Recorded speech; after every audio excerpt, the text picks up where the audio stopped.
V4 ನ್ಯೂಸ್ಗೆ ಸ್ವಾಗತ ಹೇಳ್ತಾ ಇದ್ದಾರೆ. ಕತೆ ಕಾರಣ, ಅಮೆರಿಕದಲ್ಲಿ ಟ್ರಂಪ್ ಮಹಾಶಯರು ಬಂದಂದಿನಿಂದ ಭಾರತದ ವಿರುದ್ಧ ದಿನನಿತ್ಯ ಏನಾದರೂ ಒಂದು ಹೊಗಳಿಕೆಯೋ ರಗಳಿಕೆಯೋ ಇರುತ್ತದೆ.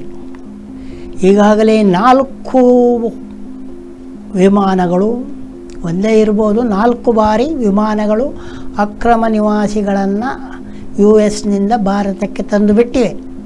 4 ವಿಮಾನಗಳು ಸೇರಿ 500ಕ್ಕೂ ಹೆಚ್ಚು ಅಕ್ರಮ ನಿವಾಸಿಗಳನ್ನು ಭಾರತಕ್ಕೆ ತಂದು ಬಿಡಲಾಗಿದೆ.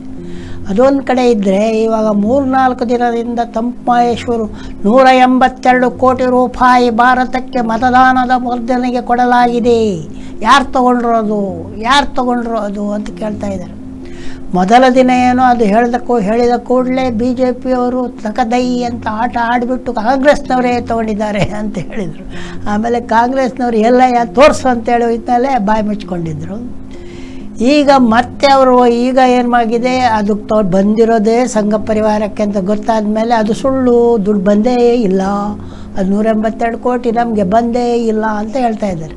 ಸರಿ, ಬಂದಿಲ್ಲ ಎಂದಾದರೆ ಅಮೆರಿಕ ಅಧ್ಯಕ್ಷರಾದ ಟ್ರಂಪ್ 182 ಕೋಟಿ ಕೊಟ್ಟಿದೆ ಅಂತ ಹೇಳಿದ್ದು ಸುಳ್ಳು ಅಂತಾಯಿತು. ಅವ್ರು ಹೇಳಿದ್ದು ಸುಳ್ಳು ಅಂತ ಹೇಳಿದರೆ ಭಾರತದ ಪ್ರಧಾನಿ ಅದನ್ನು ಖಂಡಿಸಬೇಕು. ಅವ್ರು ಖಂಡಿಸ್ತಾ ಇದ್ದಾರೆ ಅಂದರೆ ಅದೂ ಇಲ್ಲ, ಬರೀ ಸುಳ್ಳು ಅಂತ ಹೇಳ್ತಾ ಇದ್ದಾರೆ. ಅವರಿಗೆ ಎಲ್ಲ ಸುಳ್ಳಿನ ಸಾಮ್ರಾಜ್ಯದಲ್ಲಿ ಇರುವಾಗ ಯಾರನ್ನು ಸುಳ್ಳು ಅಂತ ಹೇಳೋದು? ನಮ್ಮದೇ ಸುಳ್ಳಿನ ಸಾಮ್ರಾಜ್ಯ, ಅವ್ರದ್ದೊಂದು ಸುಳ್ಳು ಏನು ಹೇಳೋದು ಅಂತ ಇರ್ಬೋದು. ಇನ್ನು ಟ್ರಂಪ್ ಇನ್ನೂ ಹೇಳಬೇಕಂತ ಹೇಳಿದ್ರೆ, ಅಭಿವೃದ್ಧಿ ಹೊಂದಿದ ದೇಶಗಳು ಅಭಿವೃದ್ಧಿ ಹೊಂದದ ಅಭಿವೃದ್ಧಿಶೀಲ ದೇಶಗಳಿಗೆ ದೇಣಿಗೆ ಕೊಡ್ತಾ ಇರುವಂಥದ್ದು ಹೊಸ ವಿಷಯ ಏನಲ್ಲ, ಭಾಳ ಹಳೆಯ ವಿಷಯ. ಇಂಗ್ಲೆಂಡು ಕೊಡ್ತಾ ಇದೆ, ಜರ್ಮನಿಯು ಕೊಡ್ತಾ ಇದೆ, ಫ್ರಾನ್ಸ್ ಕೊಡ್ತಾ ಇದೆ, ಜಪಾನ್ ಸಹ ಕೊಡ್ತಾ ಇದೆ, US ಕೂಡ ಕೊಡ್ತಾ ಇದೆ. ಪ್ರತಿ ವರ್ಷ ಭಾರತಕ್ಕೆ ಅಮೆರಿಕ ಸಂಯುಕ್ತ ಸಂಸ್ಥಾನ ಸುಮಾರು ಕಳೆದ ವರ್ಷ 825 ಕೋಟಿ ರೂಪಾಯಿ ಕೊಟ್ಟಿದೆ. ಪ್ರತಿ ವರ್ಷ ಸುಮಾರು 800 ಕೋಟಿಯಷ್ಟು ರೂಪಾಯಿ ಅಮೆರಿಕದಿಂದ ಭಾರತಕ್ಕೆ ಬರ್ತದೆ. ಅದು ಒಂದಕ್ಕೆ ಬರೋದಿಲ್ಲ, ಸಾಮಾನ್ಯವಾಗಿ ಗುಡಿ ಕೈಗಾರಿಕೆಗಳಿಗೆ, ಕೃಷಿ ಇಲಾಖೆಗೆ, ಪುರಾತತ್ವ ಇಲಾಖೆಗೆ, ಇಂಥ ಕೆಲವು ಇಲಾಖೆಗಳಿಗೆ ಆ ದುಡ್ಡು ಬರ್ತದೆ. ಒಂದು 10-16 ವಿಭಾಗಗಳಲ್ಲಿ ಬುಡಕಟ್ಟು ಜನರ ಅಭಿವೃದ್ಧಿಗೆ, ಈ ರೀತಿಯಲ್ಲಿ ಅದು ಹಂಚಿ ಹೋಗ್ತದೆ. ಅದು ಅವರಿಗೆ ಕೊಟ್ಟಿದ್ರೆ ಅವರಿಗೆ ಇವ್ರು ಕೊಡ್ತಾರಂತ ಹೇಳಕ್ಕೆ ಬರೋದಿಲ್ಲ. ಬುಡಕಟ್ಟು ಜನರ ಅಭಿವೃದ್ಧಿಗೆ ಕೊಟ್ಟರು ಅಂತ ತಿಳ್ಕೊಳ್ಳಿ. ಅವ್ರಿಗೆ ಹೋಗಬೇಕಾದ್ದು ಈ ಸರ್ಕಾರದ ಮೂಲಕ ಅಥವಾ ಆ ಇಲಾಖೆಯ ಮೂಲಕ, ಆ ಸಚಿವಾಲಯದ ಮೂಲಕ. ಅವರು ಸುಲಭವಾಗಿ ಕೊಟ್ಬಿಡ್ತಾರಾ? ಒಂದಷ್ಟು ನುಂಗಿಬಿಟ್ಟೇ ಕೊಡ್ತಾರೆ. ಅದಕ್ಕೆ ಟ್ರಂಪ್ ಆಶಯ ಇವಾಗ ಏನು ಹೇಳ್ತಾನೆ, ಇಲ್ಲ ನಿಮಗೆಲ್ಲ ಬೇಕಾದಷ್ಟು ದುಡ್ಡಿದೆ, ನಿಮ್ಮ ಹತ್ರ ಬೇಕಾದಷ್ಟು ತೆರಿಗೆ ಹಾಕ್ತಾ ಇದ್ದೀರಾ, ಈ ವರ್ಷದಿಂದ ದೇಣಿಗೆ ಇಲ್ಲ ಅಂತ ಹೇಳಿದ್ದಾರೆ. ಅದು ಒಂದು ಕಡೆ ಇದ್ದರೆ ಅದು ಒಂದು ಸಹಜ ದೇಣಿಗೆ. ಇನ್ಮೇಲೂ ಒಂದಷ್ಟು ಬರ್ಬೋದು. ಇವಾಗ ಎಷ್ಟು ಟ್ರಂಪ್ ಕಡಿಮೆ ಮಾಡಿದರೂ ಕೂಡ ಅವೆಲ್ಲ ಇದ್ದೇ ಇರ್ತವೆ. ಈ 182 ಕೋಟಿ ರೂಪಾಯಿ ಏನು, ಅದಕ್ಕೆ ಕೊಟ್ಟಿದ್ದು ಯಾರು, ಪಡೆದದ್ದು ಯಾರು ಎನ್ನುವಂಥದ್ದು ದೊಡ್ಡ ಚಿದಂಬರ ರಹಸ್ಯವಾಗಿದೆ. ಟ್ರಂಪ್ ಅವರು ಸುಳ್ಳು ಹೇಳಿದರೆ ಇವರು ಅದನ್ನು ಖಂಡಿಸಬೇಕು. ಪ್ರಧಾನಿ ಮೋದಿಯವರು ಖಂಡಿಸ್ತಾ ಇಲ್ವಲ್ಲ, ಸುಳ್ಳು ಅಂತ ಇವರೇ ಹೇಳ್ಕೊಂಡು ಕುಸು ಮಾಡ್ಕೊಂಡಿದ್ದಾರಲ್ಲ, ಯಾಕೆ? ಅದು ಒಂದು ದೊಡ್ಡ ಪ್ರಶ್ನೆ ಹೇಳ್ತಾರೆ. ಆದರೆ ಟ್ರಂಪ್ ಬೆಂಬಲಿಗರು ನಿಧಾನವಾಗಿ ಜಗತ್ತಿನಲ್ಲಿ ಹೆಚ್ಚುತ್ತಾ ಇದ್ದಾರೆ.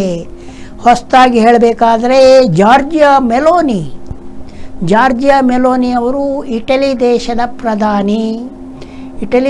ಪ್ರಧಾನಿ ಆಗಿರುವಂಥ ಜಾರ್ಜಿಯಾ ಮೆಲೋನಿ ಅವರು ಏನು ಹೇಳಿದ್ದಾರೆ, ಟ್ರಂಪ್ ಅವರು ಗೆದ್ದ ಮೇಲೆ ಪ್ರಪಂಚದ ಎಡಪಂಥೀಯರಿಗೆ ನಡುಕ ಆರಂಭವಾಗಿದೆ.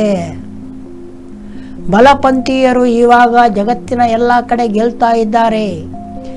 ಎಡಪಂಥೀಯವರು ಸುಳ್ಳು ಹೇಳಿದ್ರಿಂದ ನಾವು ಸುಲಭವಾಗಿ ಬಲಪಂಥೀಯರು ಗೆದ್ದಿದ್ದೇವೆ. ಟ್ರಂಪ್ ಮಹಾಶಯರು ಮತ್ತು ನಾವೆಲ್ಲ ಸೇರಿ ಈ ಜಗತ್ತನ್ನು ಬದಲು ಮಾಡಲಿದ್ದಾರೆ, ಸುಳ್ಳಿನ ಲೋಕದಿಂದ ಎತ್ತಲಿದ್ದಾವೆ ಅಂತ ಹೇಳ್ತಾ ಇದ್ದಾರೆ ಇಟಲಿಯ ಪ್ರಧಾನಿ ಜಾರ್ಜಿಯಾ ಮೆಲೋನಿ. ಅವರು ಮೆಲ್ಲ ಹೇಳಿಲ್ಲ, ಜೋರಾಗಿ ಹೇಳಿದ್ದಾರೆ ಮೆಲೋನಿ ಅವರು. ಆ ಜೋರಾಗಿ ಹೇಳಿದಿರುವಂಥ ಅರ್ಥ ಏನು ಅಂತ ಹೇಳಿದರೆ, ಟ್ರಂಪ್ ಅವರ ವಲಯ ವಿಸ್ತರಿಸ್ತಾ ಇದೆ. ಯಾಕಂತೇಳಿದ್ರೆ ಬಡಪಂಥೀಯರು ಇತ್ತೀಚಿನ ದಿನಗಳಲ್ಲಿ ಎಲ್ಲ ದೇಶಗಳು, ಭಾಳಷ್ಟು ದೇಶಗಳಲ್ಲಿ ಇತ್ತೀಚೆಗೆ ಎಡಪಂಥೀಯ ಒಲವಿನವರು ಹೆಚ್ಚು ಗೆಲ್ತಾ ಇದ್ದಾರೆ. ಸದ್ಯಕ್ಕೆ ಬ್ರಿಟನ್ನಿನಲ್ಲಿ ಮಾತ್ರ ಬಲಪಂಥೀಯರು ಸೋತು, ಎಡಪಂಥೀಯರಂತಲ್ಲ ಬಲಪಂಥೀಯರು ಸೋತಿದ್ದಾರೆ, ಅಲ್ಲಿ ಬೇರೆಯವರು ಗೆದ್ದಿದ್ದಾರೆ. ಹಾಗಾಗಿ ಈ ಬಲಪಂಥೀಯ ಮತ್ತು ಎಡಪಂಥೀಯ ಎನ್ನುವಂಥ ವಾದ ಎಲ್ಲ ಕಡೆ ಈಗಲೂ ಇದು ಭಾರತದಲ್ಲಿ ಕೂಡ ಹಾಗೆ ಹೇಳಬೇಕಾಗ್ತದೆ. ಇಲ್ಲಿ ಪ್ರಜಾಪ್ರಭುತ್ವ ಇರುವಂಥ ಚುನಾವಣೆಯಲ್ಲಿ ಗೆಲ್ಲುವಾಗ ಇಲ್ಲಿ ಕೂಡ ಹೆಚ್ಚಿನ ಬಲಪಂಥೀಯರು ಬಲ ಆಲೋಚನೆಯವರು ಇತ್ತೀಚಿನ ವರ್ಷಗಳಲ್ಲಿ ಗೆಲ್ತಾ ಇದ್ದಾರೆ ಅಂತ ಹೇಳ್ಬೋದು. ಈ ಬಲ ಆಲೋಚನೆಯವರ ವಿಷಯ ಈಗ ಇನ್ನೊಂದು ಹಂತಕ್ಕೆ ತಲುಪಿದೆ. ಯಾವ ಹಂತಕ್ಕೆ ಅಂತ ಹೇಳಿದರೆ, ಕಾಂಗ್ರೆಸ್ಸಿನ ಸಂಸದರಾಗಿರುವಂಥ ಶಶಿ ತರೂರ್ ಅವರು ಸ್ವಲ್ಪ ಓದ್ಕೊಂಡಿರುವಂಥ ವ್ಯಕ್ತಿ, ಇದು ಹೇಳ್ತಾ ಇರ್ತಾರೆ. ಅವರು ಇತ್ತೀಚೆಗೆ BJPಯ ಕೆಲವು ಕೆಲಸಗಳನ್ನು, ಹಾಗೆ ಕೇರಳದ ಕಮ್ಯುನಿಸ್ಟ್, ಅವರು ಕೇರಳದ ಸಂಸದರು, ತಿರುವನಂತಪುರದ ಸಂಸದರು ಶಶಿ ತರೂರ್ ಅವರು ಕೇರಳದ ಕಮ್ಯುನಿಸ್ಟ್ ಸರ್ಕಾರದ ಸಾಧನೆಗಳನ್ನು ಕೆಲವು ಕೂಡ ಹೊಗಳಿದ್ದಾರೆ. ಅದಕ್ಕೆ ಕಾಂಗ್ರೆಸ್ನವರು ಕೆಲವರು ಖಂಡಿಸಿದ್ದಾರೆ. ಅದಕ್ಕೆ ಶಶಿ ತರೂರ್ ಏನು ಹೇಳಿದ್ದಾರೆ, ಎಡಪಂಥೀಯ ಬಲಪಂಥೀಯ ಎನ್ನುವಂಥದ್ದು ಇದ್ದೇ ಇದೆ ಜಗತ್ತಿನಲ್ಲಿ. ಎಲ್ಲರೂ ಒಳ್ಳೆಯದು ಮಾಡಬಲ್ಲರು, ಕೆಟ್ಟದ್ದು ಮಾಡಬಲ್ಲರು. ಕಾಂಗ್ರೆಸ್ನವರಿಗೆ ನಾನು ಬೇಡ ಅಂತೇಳಿದರೆ ನನಗೆ ಬೇರೆಯೇ ದಾರಿ ಇದೆ ಎನ್ನುವಂಥ ಸೊಲ್ಲನ್ನು ಶಶಿ ತರೂರ್ ಅವರು ಹೇಳಿದ್ದಾರೆ. ಆದ್ದರಿಂದ ಕಾಂಗ್ರೆಸ್ ಸ್ವಲ್ಪ ಎಚ್ಚರಿಕೆಯಿಂದ ಇರುವುದು ಒಳಿತು. ಯಾಕಂದರೆ ಎಡ ಬಲ ಏನೇ ಇದ್ರೂ ಕೂಡ ಈ ಮಧ್ಯಮ ಇದೆಯಲ್ಲ, ಮಧ್ಯಮ ಬಲು ಕಷ್ಟ. ಎರಡನ್ನೂ ಸಮತೋಲಿಸಿಕೊಂಡು ಹೋಗಬೇಕು. ಯಾಕಂದರೆ ಈಗ ದೇಶ ಮಟ್ಟದಲ್ಲಿ ಕಾಂಗ್ರೆಸ್ಗೆ BJP ಮತ್ತು ಕೇರಳ ಮಟ್ಟದಲ್ಲಿ ಅದಕ್ಕೆ ಕಮ್ಯುನಿಸ್ಟ್ ವಿರೋಧ ಪಕ್ಷಗಳಾಗಿರುವಾಗ ಶಶಿ ತರೂರ್ ಯಾವುದೋ ಒಂದು ಒಳ್ಳೆಯ ಕೆಲಸವನ್ನು ಹೋಗಿದ್ರೆ ಅದಕ್ಕೆ ಅವರನ್ನು ದೂರಬೇಕಾದ ಅಗತ್ಯ ಇಲ್ಲ. ಅದರಿಂದ ಏನೂ ಆಗೋದಿಲ್ಲ. ಮೊದಲನೇದಾಗಿ ಕಾಂಗ್ರೆಸ್ ಎರಡನೇ ಬಾರಿ ಕಳೆದ ವಿಧಾನಸಭಾ ಚುನಾವಣೆಯಲ್ಲಿ ಎರಡನೇ ಅವಧಿಗೆ ಪಿಣರಾಯಿ ವಿಜಯನ್ ನೇರವಾಗಿ ಗೆದ್ದು ಬರಲಿಕ್ಕೆ ಕಾಂಗ್ರೆಸ್ಸಿನ ತಪ್ಪುಗಳೇ ಕಾರಣ. ಮುಖ್ಯವಾಗಿ ತುಳು ಕರಾವಳಿಯಿಂದ ಹೋದವರು ಮಾಡಿದಂಥ ಕಿತಾಪತಿಗಳೇ ಕಾರಣ ಅನ್ನುವಂಥದ್ದು ಕೆಲವರಿಗಾದರೂ ಗೊತ್ತಿದೆ. ಅದನ್ನೆಲ್ಲ ನಿಲ್ಲಿಸಿದರೆ ಸರಿ ಹೋಗ್ತದೆ. ಒಬ್ಬ ಸಂಸದರನ್ನು ಗೇಲಿ ಮಾಡಲಿಕ್ಕೆ ಹೋಗಿ ಬೈಯಲಿಕ್ಕೆ ಹೋಗಿ ಇರುವವರನ್ನು ಕಳೆದುಕೊಳ್ಳುವಂಥ ಕೆಲಸವನ್ನು ಅದು ಮಾಡಿದರೆ ಅದರ ಕಾಲಿಗೆ ಅದು ಕಲ್ಲಾಗಿ, ಅದೇನು ತೊಂದರೆ ಏನಿಲ್ಲ. ಸೌತ್ ಕೇರಳ ಮತ್ತು ಉಡುಪಿಯ ಕಾಂಗ್ರೆಸ್ನವರು ಅದನ್ನೇ ಮಾಡ್ಕೊಂಡು ಅವ್ರ ಕಾಲಿಗೆ ಅವರೇ ಕಲ್ಲು ಹಾಕ್ಕೊಂಡಿರೋದು. ಕರ್ನಾಟಕದಲ್ಲಿ ಎಲ್ಲ ಕಡೆ ಕಾಂಗ್ರೆಸ್ಸು ಒಂದಷ್ಟು ಬಲವನ್ನು ಉಳಿದು ಗೆಲ್ಲದೇ ಇರುವಲ್ಲಿ ಕೂಡ ಬಲ ಇದೆ. ಇಲ್ಲಿ ಅವಕ್ಕೆ ಏನೂ ಇಲ್ಲ, ಯಾಕಂದರೆ ಅವ್ರದ್ದೇ ಕಿತಾಪತಿ. ಇನ್ನು ಬಸ್ಸು ಜಗಳ, ಬಸ್ಸು ಹೊಡೆದಾಟ, ಬಸ್ಸು ಮಸಿ, ಬಸ್ಸು ಲವ್ ಸ್ಟೋರಿ, ಬಸ್ ಚುಡಾಯಿಸುವಿಕೆ ಇವೆಲ್ಲ ಮತ್ತೊಂದು ಹಂತವನ್ನು ತಲುಪಿದೆ. ಬೆಳಗಾವಿ ಜಿಲ್ಲೆಯಲ್ಲಿ ಬಸ್ ಕಂಡಕ್ಟರ್ ಒಬ್ಬನಿಗೆ ಭಾಷೆಯ ಮೇಲೆ ಹೊಡೆದರು ಅನ್ನುವಂಥ ಒಂದು ದೂರಿದೆ. ಅದೇ ವೇಳೆ ಆತ ಹುಡುಗಿಯನ್ನು ಚುಡಾಯಿಸಿದ್ರಿಂದ ಹೊಡೆದರು ಎನ್ನುವಂಥ ಇನ್ನೊಂದು ದೂರು ಕೂಡ ಇದೆ. ಇವೆಲ್ಲದರ ನಡುವೆ ಬೆಳಗಾವಿಯ ಗಡಿ ಪ್ರದೇಶದಲ್ಲಿ ಸಾಕಷ್ಟು ಗಲಾಟೆಗಳು, ಬಸ್ಗಳ ಮೇಲೆ ಗಲಾಟೆಗಳಾಗ್ತಾ ಇದ್ದಾವೆ. ಎಷ್ಟರ ಮಟ್ಟಿಗೆ ಅಂತೇಳಿದರೆ, ಕರ್ನಾಟಕದ ಬಸ್ಸುಗಳನ್ನು ಗಾಜು ಹೊಡೆಯುವಂಥದ್ದು, ಮಸಿ ಬಳಿಯುವಂಥದ್ದು, ಜೈ ಮಹಾರಾಷ್ಟ್ರ ಅಂತ ಬರೆಯುವಂಥದ್ದು. ಅದೇ ರೀತಿ ಇಲ್ಲಿ ಅವರು ಕೆಲವರು ಮಾಡಿರ್ಬೋದು, ಅದು ಇವಾಗ ಸರಿಯಾಗಿ ವರದಿ ಆಗಿಲ್ಲ. ಈ ಗಡಿ ಪ್ರದೇಶ ಅನ್ನುವಂಥದ್ದು ಕೃಷ್ಣಾ ನದಿಯನ್ನು ಅವಲಂಬಿಸಿ ಇದೆ. ಕೃಷ್ಣಾ ನದಿಯ ಆಚೆಗೆ ಮಹಾರಾಷ್ಟ್ರ, ಕೃಷ್ಣಾ ನದಿಯ ಈಚೆಗೆ ಬೆಳಗಾವಿಯಲ್ಲಿ ಕರ್ನಾಟಕ. ಈ ಕೃಷ್ಣಾ ನದಿಯ ಆಚೆ ಈಚೆಗೆ ಬೇಕಾದಷ್ಟು ಮದುವೆಗಳಾಗ್ತವೆ. ಹಾಗೂ ಸುಂದರವಾದ ದ್ರಾವಿಡ ನಮ್ಮ ಹೆಸರುಗಳಲ್ಲಿ ಇರ್ತವೆ. ನಾನು ಇತ್ತೀಚೆಗೆ ಒಂದು ಅಧ್ಯಯನ ಮಾಡಿದೆ, ಅಲ್ಲಿ ಒಂದು ಮಹಿಳೆಯ ಹೆಸರು ಇಲಂದ ಅಂತ. ಆ ಇಲಂದ ಅನ್ನೋದಕ್ಕೆ ಅರ್ಥ ಏನು ಅಂತ ಅವ್ರ ಮಗ ಮರಾಠಿ ಪತ್ರಿಕೆಯಲ್ಲಿ ಪತ್ರಕರ್ತರು, ಯಾಕೆ ಕನ್ನಡದವರು, ಮಗ ಮರಾಠಿ ಪತ್ರಿಕೆಯಲ್ಲಿ ಪತ್ರಕರ್ತನು, ಜರ್ನಲಿಸಮ್ ಅವರ ತಾಯಿಯ ಹೆಸರಿನ ಅರ್ಥವೇನು ಅಂತ ಊರೆಲ್ಲ ಹುಡುಕಾಡಿ ಬಂದಿದ್ದಾನೆ. ಅವನಿಗೆ ಅರ್ಥ ಗೊತ್ತಾಗಲಿಲ್ಲ.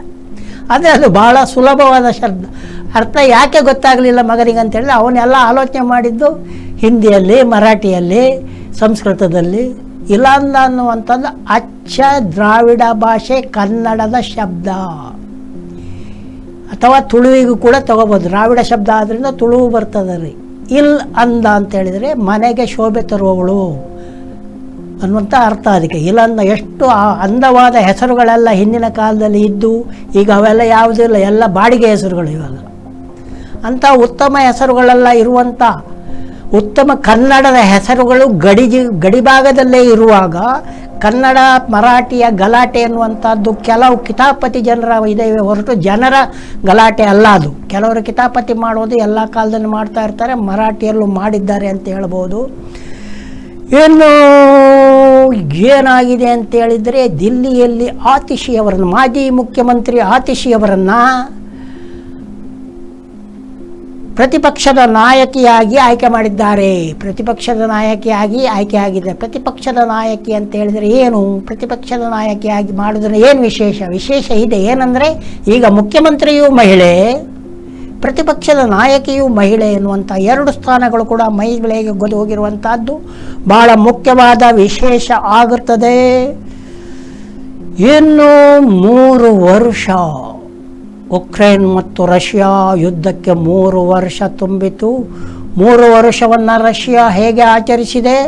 267 ಡ್ರೋನ್ಗಳನ್ನು ಉಕ್ರೇನ್ ಮೇಲೆ ದಾಳಿ ಮಾಡಿ ತನ್ನ 3 ವರ್ಷದ ಆಚರಣೆಯನ್ನು ಮಾಡಿಕೊಂಡಿದೆ. ಆದರೆ ಈ ಡ್ರೋನ್ ದಾಳಿಯಿಂದ ಎಷ್ಟೆಲ್ಲ ಅನಾಹುತ ಆಯಿತು ಎನ್ನುವಂಥದ್ದು ತಿಳಿದು ಬಂದಿಲ್ಲ. ಮೊನ್ನೆ ತಾನೇ US ಮತ್ತು ರಷ್ಯಾ ಯುದ್ಧ ನಿಲ್ಲಿಸುವ ಬಗ್ಗೆ ಮಾತುಕತೆ ನಡೆಸಿದ್ದು. ಆ ಮಾತುಕತೆ ಇಲ್ಲಿಗೆ ಬಂತು ಅಂತ ಗೊತ್ತಾಗಿಲ್ಲ. ಯುದ್ಧ ಆದಷ್ಟು ಬೇಗ ನಿಲ್ಲಲಿ ಎಂದು ಬಯಸುತ್ತಾ ಕತೆ ಕಾರಣಕ್ಕೆ ಒಂದು ವಿರಾಮವನ್ನು ಹಾಕಿ ನೋಡ್ತಾ ಇರಿ V4 ನ್ಯೂಸ್ ಚಾನಲ್ ಹಾಗೂ ನಮ್ಮ ಯೂಟ್ಯೂಬ್ ಚಾನಲ್ಗೆ ತಾವೆಲ್ಲ ಸದಸ್ಯರಾಗಿ ಎಂದು ಹೇಳ್ತಾ ಮಾಡ್ತಾ ಇದ್ದೇನೆ ತಮಗೆಲ್ಲ ಒಂದು ದೊಡ್ಡ ನಮಸ್ಕಾರ.